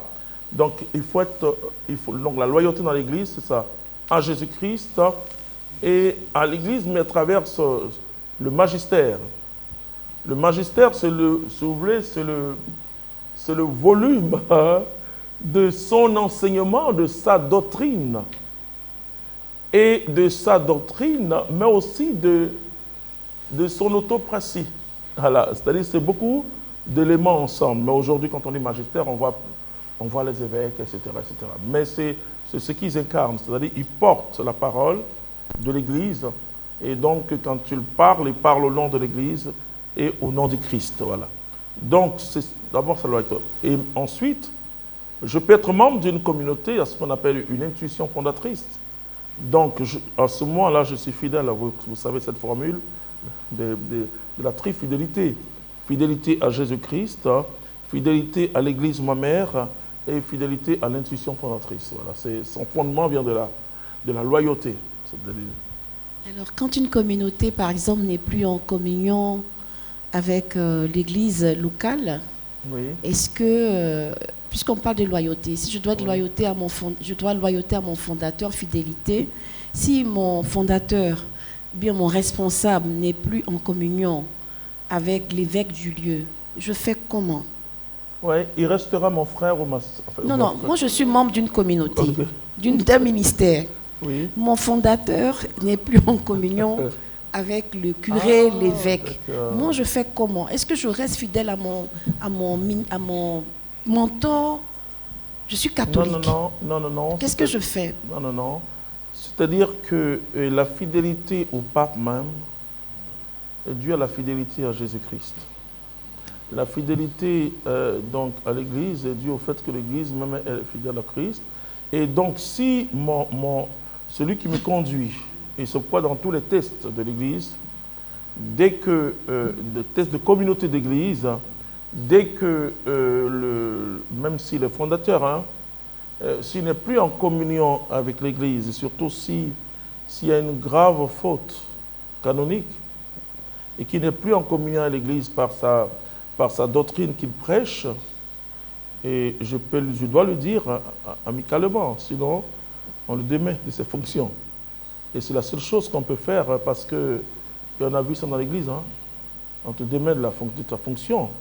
Mais ça, c'est vrai que c'est à l'intérieur de la communauté que les gens doivent dire non, on ne peut plus te suivre. On ne peut plus te suivre parce que tu ne suis plus l'Église. Parce que nous suivons, vous voyez, nous disons par exemple pour nous, nous suivons Jésus dans les pas de Marie. Vous allez, c'est parce que Marie a suivi Jésus. Si Marie est allée ailleurs, on va suivre Jésus dans les pas de Marie. Donc, on suit Jésus dans les pas de l'Église. Et donc, si tu n'es plus en communion avec l'Église, pour moi, je dis, je ne sais pas, mais la meilleure des choses, la chose la plus charitable, c'est d'enlever. Non, mais en fait, c'est des choses quand même difficiles et déchirantes. Ouais. On a une histoire avec un mentor. C'est le mentor qui, entre guillemets, qui m'a fait.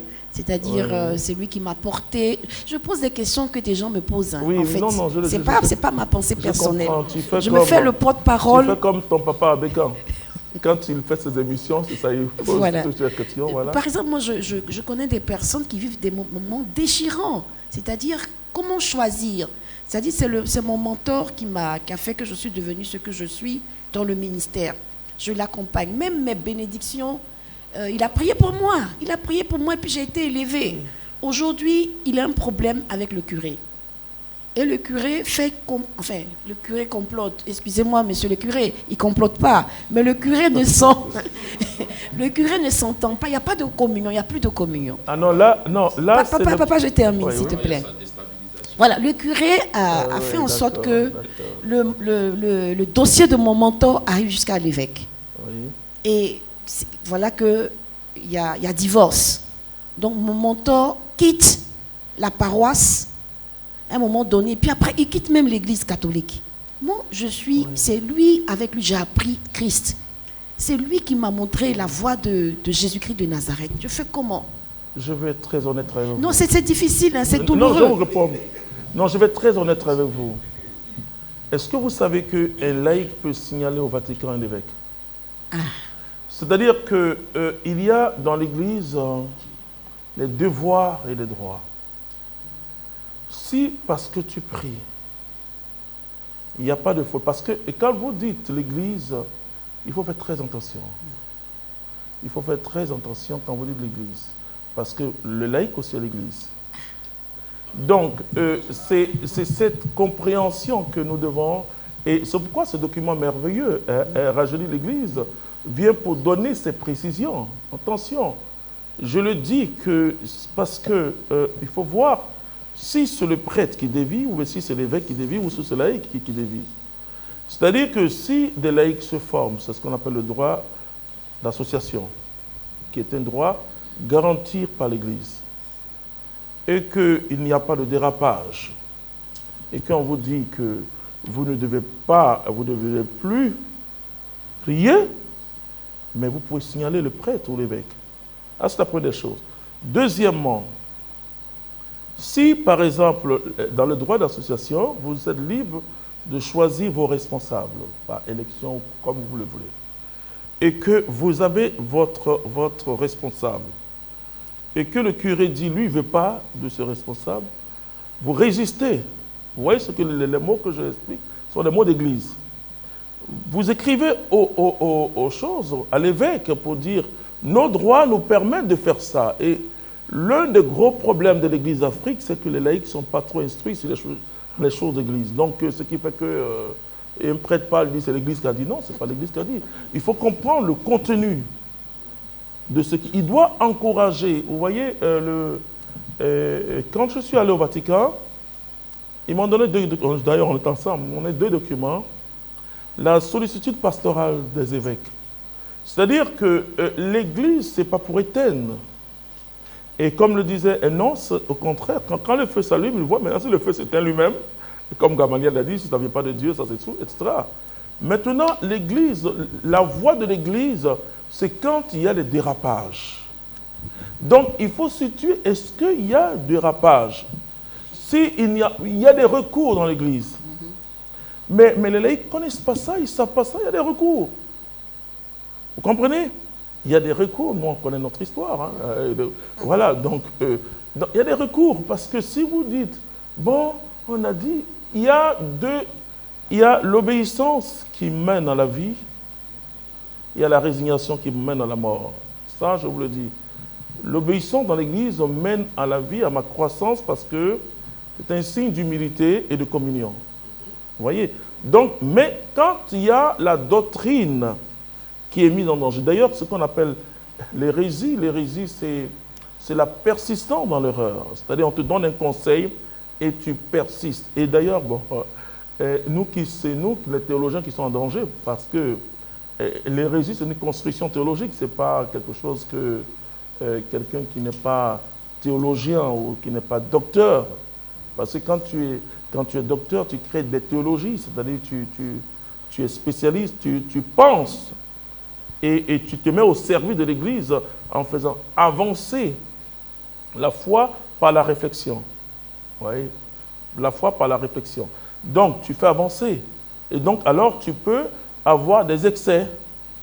Donc, je pense que cette émission est là pour nous faire découvrir de l'Église, surtout de l'intérieur. De l'intérieur dans le sens où ce n'est pas une dictature, l'Église catholique.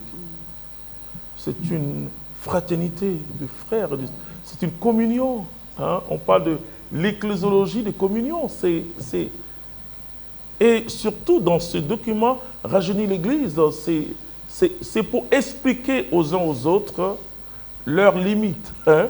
Limites, et d'ailleurs, concernant les charismes, Rome est regardant. C'est-à-dire, Rome regarde comment la hiérarchie traite. Tu peux ne pas avoir cette sensibilité, mais tu regardes à travers les fruits. Et sinon, moi je dis l'Église des charismatiques, comment comprendre qu'un laïc comme moi, hein, je ne suis pas arrivé quelque part, mais qui a pu vivre ça, et il y a des prêtres, il y a des religieux, il y a tout. Non, ça veut dire qu'il n'y a pas un conflit d'église laïque claire, mais il y a une mauvaise compréhension parfois de l'un ou de l'autre, hein, ça c'est sûr, de l'un ou de l'autre. Donc voilà, je voulais jeter un peu long sur cette question parce que ça m'intéresse personnellement en tant que théologien. Oui, moi, bon, je n'ai pas encore reçu ma réponse. Oui. Je fais comment? D'accord. Est-ce que je reste avec mon mentor ou je non, reste dans l'Église catholique? Si c'est une faute canonique. Non, c'est des incompréhensions de personnes. Non, les incompréhensions, ça se règle. Non, mais mon mentor est parti. Ah, mon mentor a quitté l'Église. Voilà. Ah, mon mentor a quitté l'Église. Mon mentor a quitté. Mais je ne le suis pas. Ah, je ne le suis pas, mon mentor. Non, je ne le suis pas. Ah, je ne le suis pas parce que j'ai un seul berger. Et d'ailleurs, c'est Jésus et le pape. C'est-à-dire que, comme je l'ai dit à certains, celui qui m'édifie, c'est le pape. Enfin, je vais dire que c'est dommage, ça fait mal qu'un frère ne soit plus. Mais je ne le suis même pas. Attention, je ne le suis pas.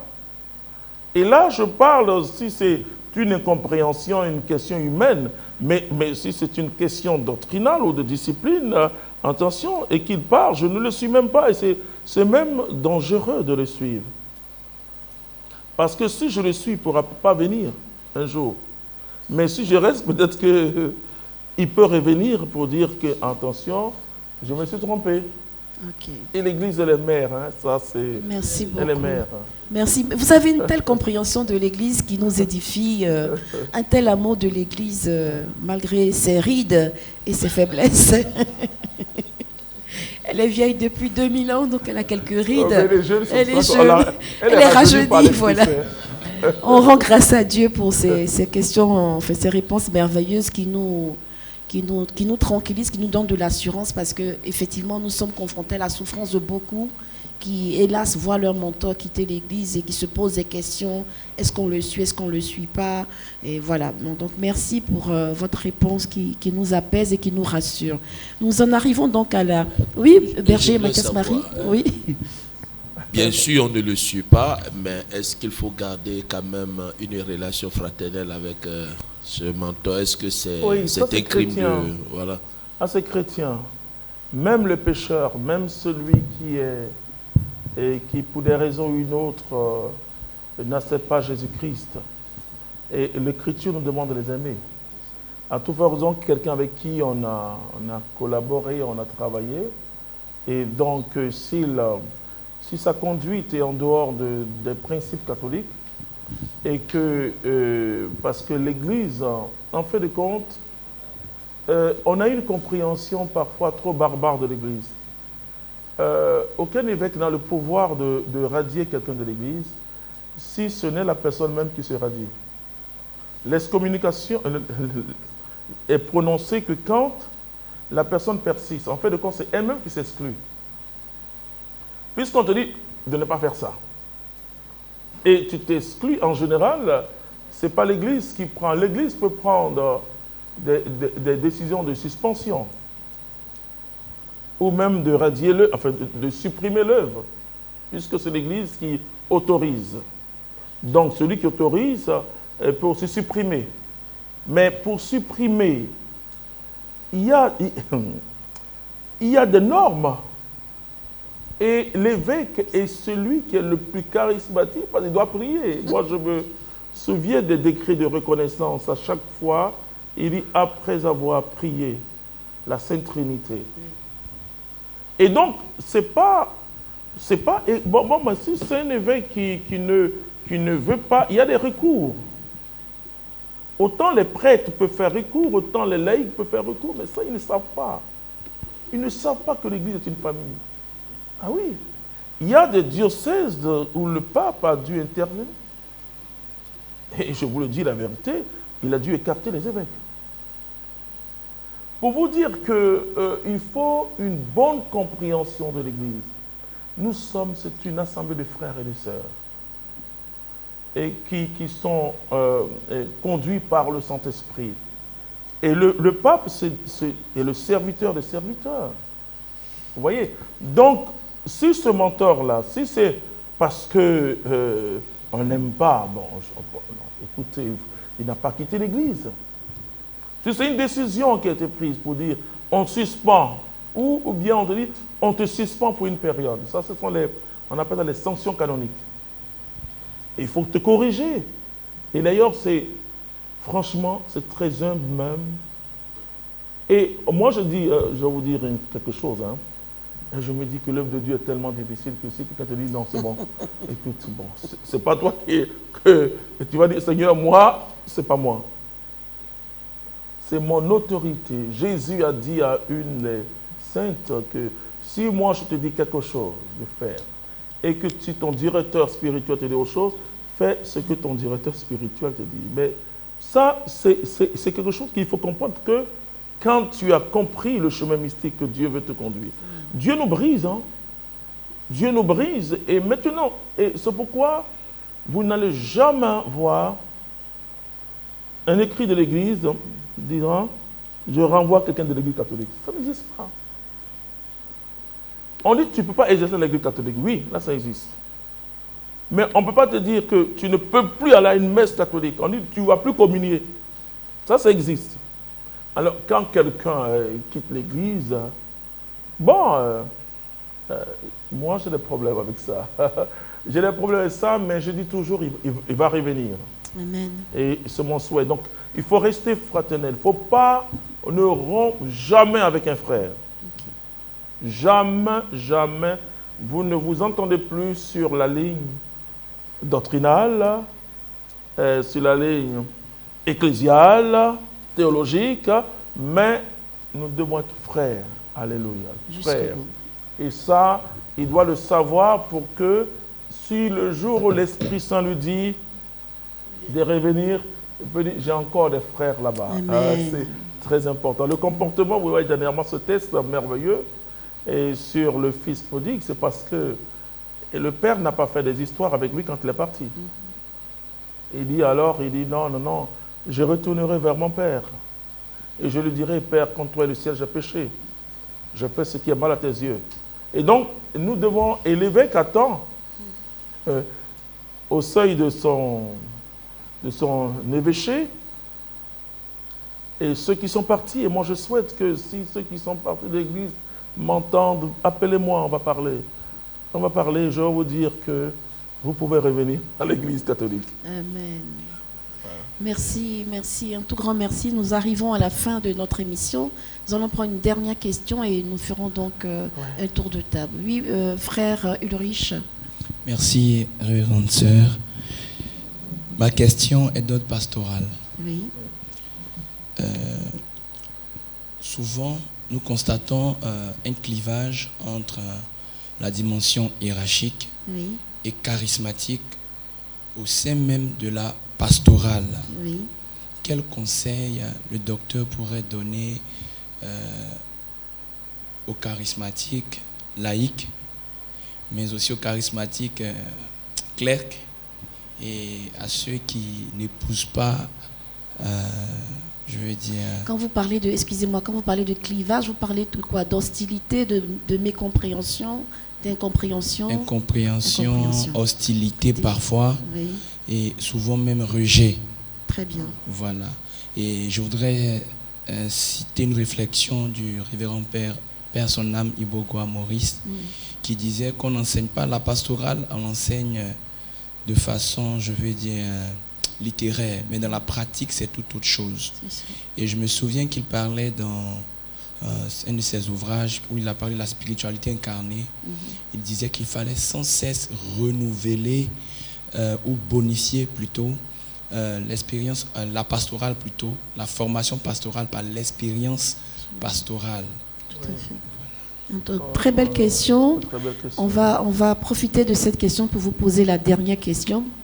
Pouvez-vous donner aux communautés nouvelles qui sont très jeunes quelques conseils pour que nous sommes dans la dernière partie, le témoignage de la communion des états de vie dans une communauté nouvelle dans l'esprit de Juvenescit Ecclesia, avec la question du frère Ulrich. Nous vous donnons l'occasion de donner des conseils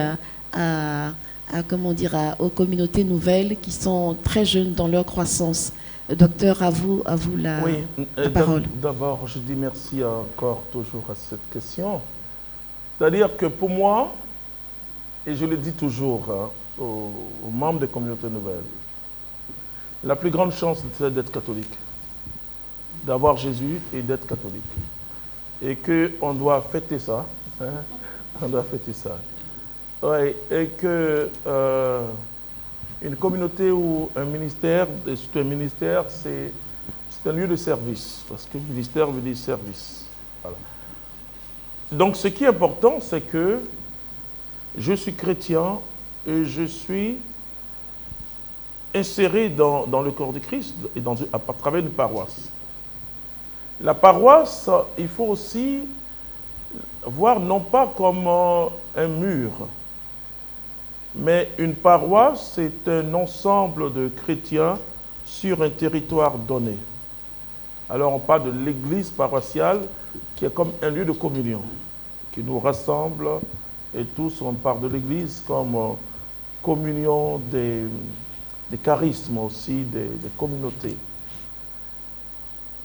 Je suis dans ma paroisse, ensuite je sens que Dieu me demande un service, oui, parce que c'est Dieu qui... Et c'est pourquoi on parle de la générosité, par exemple, dans la vie religieuse, on parle de la générosité de la religieuse, vous voyez, d'accepter ce service particulier dans l'église. Donc, mais normalement, la première personne à qui je vais partager, c'est le curé. C'est le curé. Si je suis dans une communauté, c'est le berger. En fait, je veux dire que si on est d'accord là-dessus, ça évolue. Alors le curé peut dire, ok, trouve quelques frères qui sentent la même chose. Mais vous êtes sous la conduite du curé. Et parfois, il faut prendre le risque, même si tu crois que la personne n'est pas... Moi, toute l'Église est charismatique, hein, pour moi. Voilà. Mais elle n'est pas sensible peut-être à ce genre de courant, à ce genre de prière où on prie en langue, au baba. Enfin. Bon, ça c'est... Et je donne toujours l'exemple du diocèse d'Abidjan, où l'archevêque d'Abidjan permet chaque année, bon, il y a la Covid, chaque année qu'on donne, c'est pas moi seul, quelques frères et sœurs qui vivent une expérience charismatique de communauté nouvelle, puissent s'entretenir avec des prêtres qui ont moins de 5 ans de ministère, pour que leur formation soit complétée par cette pratique et pour que ils aient les éléments de discernement par rapport à ces choses-là. Voilà. Parce que le prêtre, il est formé pour avoir ce que j'appelle un discernement institutionnel. Et parfois, sur le terrain, c'est compliqué entre voir que ce charisme est authentique ou pas. Bon, ça c'est... Mais Dieu donne à l'Église toujours la grâce d'État pour discerner. Il suffit de prier, de demander, puisque tu es prêtre, Dieu va le faire. Donc, pour moi, c'est ça. Et c'est vrai qu'il parle de l'obscurité. J'écoute parfois des jeunes qui pleurent et qui disent, mais c'est méchant, c'est méchant, c'est méchant. Bon, je comprends. Et je leur dis, non, il ne faut pas le comportement d'une personne va te faire avoir un comportement général. Moi, je ne généralise jamais. Un laïc peut être mauvais, un clerc aussi, malheureusement, peut être moins bon. Pour lui, je dis moins bon. Et bon, il y a toujours l'humain en nous, la pauvreté humaine. Mais tout se règle dans la prière et dans la concertation. Pour moi, c'est le curé de la paroisse, qui est l'homme que Dieu a mis pour le discernement. C'est le berger de ton groupe de prière. C'est l'homme que Dieu a mis pour le discernement. Ce qu'il ne faut pas faire, et ce qui effraie l'Église catholique, c'est quand chacun se lève pour dire, voici, moi j'ai tel don. Même parfois dans l'appellation du ministère ou dans l'appellation de la communauté, on doit discerner l'Église. Pour que celui qui te suit sache que c'est dans cette direction que l'Esprit Saint t'oriente. Finalement, je vais vous dire quelque chose qui va vous choquer. Dieu ne nous envoie pas à fonder une communauté ou à faire un ministère. Dieu nous envoie au service. C'est l'Église qui dit, mais ce que vous êtes en train de faire là, voilà. Et donc pour moi, tout part de la base. L'Esprit Saint et l'Église à travers le pauvre curé. Peut-être qu'il ne prie pas en langue. Hein. Peut-être que, mais il a au moins le don de nous faire célébrer Jésus-Christ. Pour moi, c'est très important. Et donc, les dons sont divers, hein, vous comprenez. Et je dis souvent au renouveau charismatique, il ne faut pas croire que les légionnaires, que moi j'aime beaucoup, ne prient pas dans l'esprit. Donc, ça dépend. Tout le monde doit s'ouvrir à l'Esprit Saint. Donc, ensuite, comme je le dis toujours, c'est le conseil que je donne aux communautés nouvelles, c'est d'abord de comprendre ce que Dieu veut faire en toi. Voilà. Et aussi de s'approcher des aînés. Et ce qu'un père veut pour son enfant, c'est le bon. Il ne veut pas que ses enfants fassent les mêmes erreurs que lui. Voilà. On ne peut pas arriver à ce stade si on ne sait pas cogner la tête au mur, etc. Non. Voilà. Et donc, le plus jeune a beaucoup plus de chance parce que les aînés ont fait le parcours. Ils peuvent vous dire, un jour, je me suis trompé ici. Et je vous ai dit que dans l'œuvre de l'Esprit Saint, on se trompe parce qu'on n'est pas Dieu. Voilà. Et ensuite, un amour fou pour l'Église. Pour moi, c'est très important. Ne voyez pas l'Église à travers une pauvre personne. Et je défends aujourd'hui la conception du pape et qui a repris, qui est cette ecclésiologie du Concile Vatican II. C'est-à-dire que je disais en France que, mais pourquoi quand les prêtres dérapent, vous dites qu'ils salissent l'Église. Personne ne peut salir l'Église. L'Église, elle est sainte. Elle est immaculée. Personne ne peut salir l'Église. Il se salue lui-même. Mais pourquoi quand les laïcs déconnent, vous ne dites pas qu'ils salissent l'Église? Non, c'est ce qu'on appelle, c'est le cléricalisme. Et cette conception est dans beaucoup d'esprits. Quand on parle d'église, on ne voit que les prêtres. Mais pourquoi toi, laïc, tu ne te vois pas aussi comme église? Ton comportement peut salir ta communauté, je ne sais pas, mais ouais, vous n'êtes pas dit, parce que moi, théologien, je ne veux pas dire qu'on salit l'église, mais je veux dire que ta communauté me jette un discrédit sur ta communauté paroissiale. C'est ça le problème. Le problème qu'on a aujourd'hui, et je dis à Dieu de nous aider, c'est l'idée qu'on a de l'église. L'idée qu'on a de l'église fait que finalement, on devient hypocrite quand les membres du clergé sont là, on fait comme on joue au saint qui n'existe pas. Moi, je me souviens qu'un jour, je devais intervenir, c'était une vigile. Et l'évêque, vous savez, quand on parle de l'évêque, le cardinal, Yago, arrêtez. J'ai continué. Il a regardé ce petit, il a dit, c'est lui qui a fait tous les sacrements pour moi. Enfin, je veux dire que n'ayez pas peur de l'Église. Il peut au début ne pas comprendre. Et vous, ça vous arrange qu'on ne comprenne pas au début. Ah oui, hein. L'œuvre de Dieu est trop difficile. Qu'au début, il t'appelle. Et moi, je me souviens, je prenais le café ensemble avec les évêques. Oui, bon, tu m'as expliqué ça au jour, mais je crois que c'est bien, continue. Alors que la veille, ou bien 3 jours après, il a dit, Clément, non, ça, c'est pas possible. Vous voyez, même pour la vie religieuse, ça, c'est pas possible. Bon, vous en savez quelque chose. C'est pas possible. Mais c'est la patience. La docilité à l'esprit te pousse à avoir une docilité à l'église.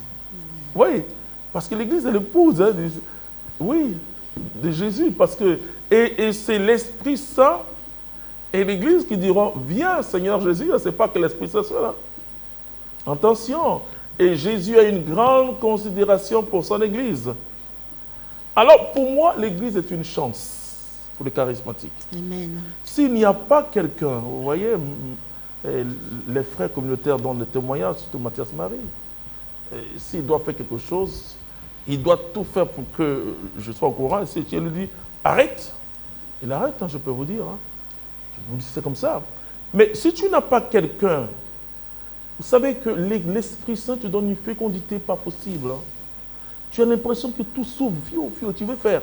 Mais il y a le kairos et il y a le chronos. Ce que tu as reçu ne peut pas être compréhensible aujourd'hui.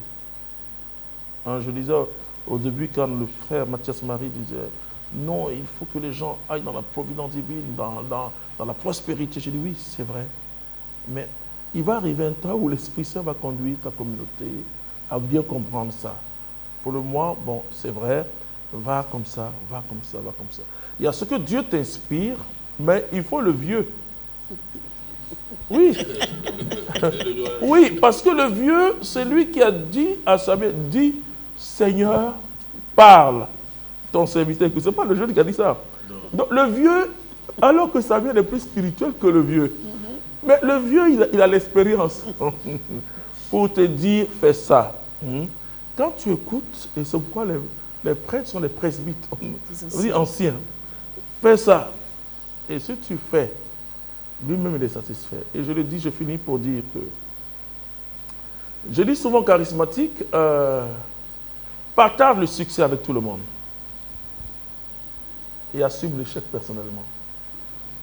Elle dit qu'on parle bien de toi, va dire à l'évêque, prie pour moi, va dire au prêtre, voilà. Sois aux côtés d'un ancien. Que l'ancien sache que c'est grâce à toi, à lui, que, bon, maintenant tu progresses. Mais si depuis que tu as commencé à être... Et voilà, sur le cheval blanc, ah oui, tout le monde la parade, tu n'as pas dit, mon père, donne-moi quelques conseils. Et même quand tu vas à l'évangélisation, tu ne vas pas te mettre en genoux pour que le prêtre prie pour toi. Le prêtre est là, et puis toi tu... Non, il faut la sagesse. La différence, c'est que ceux qui sont anciens, et pas qu'ils sont plus intelligents que les nouveaux, mais ils ont fait le parcours. Ouais, ils ont vu. Ils ont vu. Ils les ont vus. Donc, pour moi, je dis que c'est une chance. De toute manière, et comme le dit le pape Benoît XVI, il dit les communautés nouvelles ne sont pas un problème dans l'Église, mais c'est une grâce. Mais cette grâce-là, elle doit grandir sous l'ombre de l'Église. La hiérarchie, c'est la hiérarchie qui donne le décret, c'est la hiérarchie qui discerne. Et le charismatique, il vit dans l'esprit, mais il a besoin qu'on discerne et qui autorise. L'autorité autorise que tu puisses exercer. Si on te dit que tu n'exerces pas et que tu dis que non, moi je suis prophète, tu es un prophète de qui? De quelle nation ou de quel peuple? Voilà le problème. Un tout grand merci pour cette richesse. On acclame vraiment très très fort le Seigneur pour ces pépites d'or que nous venons d'entendre. Nous allons conclure dans notre émission. La docilité à l'Esprit Saint me pousse à avoir une docilité à l'Église. Dixit, le docteur Jean-Emmanuel Clément Akobé. Merci à vous, nos chers invités des communautés Nouvelles et Fraternités.